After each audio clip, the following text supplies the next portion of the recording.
Hi friends, welcome back to my YouTube channel. Yesterday I was hanging out with a childhood friend of mine and we were talking about how my life has changed ever since I was diagnosed as being neurodivergent and neurospicy. Sorry plant, I just hit you, I'm sorry. And I said to myself, maybe I should make a video talking about it. So I know I'm not the only one, and I know that you can probably relate. Let's talk about how my life has changed as somebody who now knows that they have lived their entire life as a neurodivergent, and how your life can change too. If you stay tuned and you keep listening, I have an exclusive offer for you that I think you would benefit from if you think that you might be neurodivergent / neurospicy. So stay tuned. So before I continue, I think it's important that I mention that I'm not a psychiatrist, and so I actually have a formal diagnosis from a psychiatrist. And depending on where you are in the world, I think these diagnoses are probably given by psychiatrists, maybe physicians. I'm not sure how this works, but I'm not in the business of diagnosing people. However, if you feel like you can relate to some of the, signs of neurodivergence that I will be mentioning, or some of the stories that I will be mentioning, and you think you might be neurospicy / neurodivergent, I think it's important to check it out. And, I had my first psychiatric appointment / psychiatric assessment, I think it was 2 years ago. And, I'm now 33 years old. So I had lived my whole life thinking that, I'm just some things, I just think I was the problem.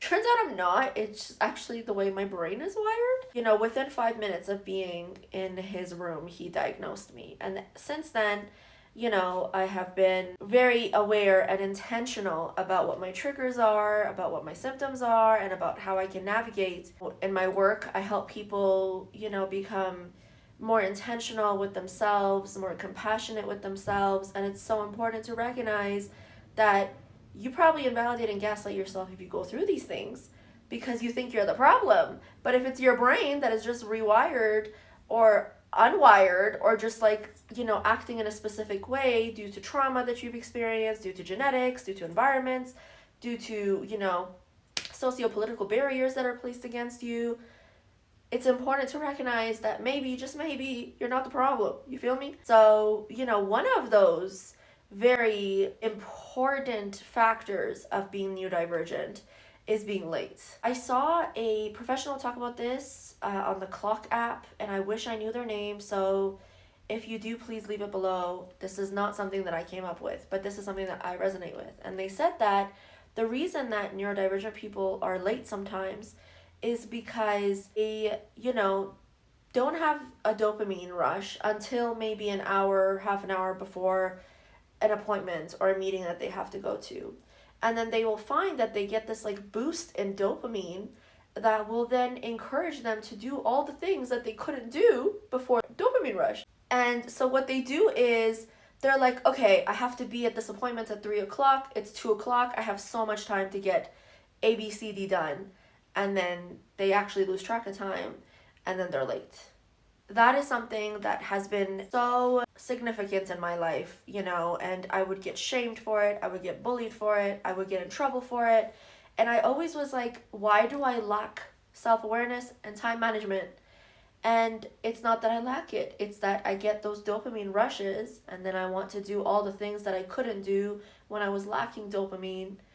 And now that I know that, I actually, organize my schedule and I give myself a lot more time. So if I have an appointment at 3 o'clock, I will start getting ready and doing things around 12 o'clock so then I have time, to actually get everything done that dopamine rush is going to help me do, but also make that commitment on time. See, that's a big one. Another one is rejection sensitivity. People who are neurospicy and neurodivergent may have rejection sensitivity, which means that they hold on to things that they see as a rejection or they feel as a rejection for a long, long time, and perhaps a lot longer than people who are neurotypical. And so that doesn't mean you're sensitive and need to toughen up, but if you know that you're neurodivergent or neurospicy, or you think you might be, and you also feel like you are sensitive, I'm here to tell you, again, it's not your fault. You're not like the bottom of the barrel when it comes to the hierarchy of humanity. You're not weak. You're not vulnerable. What you are, though, is just wired differently. And so, knowing that then will help you self-soothe and find community and find resources that will help you self-soothe, so you don't get into a place of shaming yourself, or guilt tripping yourself, or gaslighting yourself, or invalidating yourself for feeling like, why do said scenarios, said situations, said commentary impact me more than the average person? That's a big one. Those are the two that I see so much in my work with clients of mine who have been diagnosed, and within myself. If there are other things, please leave them below. There are so many other ones. I just wanted to keep this video, digestible. It was placed on my heart so heavily post that conversation with my childhood friend yesterday that I thought I would come here and talk to you about it.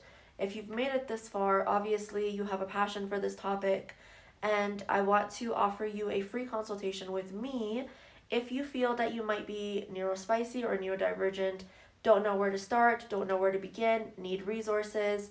Please send me an email and we can book a free consultation. If you are trying to be a client of mine, if you want to collab in this topic, if you are looking for resources, if you are another mental health professional, looking for ways to serve yourself and your communities, etc., etc. I also have some neurospicy worksheets and resources that I'm working on, and if you send me an email letting me know that you came from this video, I will make sure that you get a copy when they are released.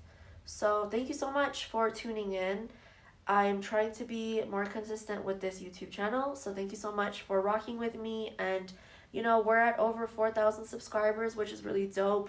I would love to see it keep growing, and I love your comments and I love your shares, and I appreciate you. And if this video resonated with you and you think that you might be neurodivergent, please, please, please do me one favor and be compassionate with yourself, because the world is not set up to be compassionate towards people like us, but you can be compassionate towards yourself. Feel free to take advantage of my offer. God bless you, and talk again soon. Bye.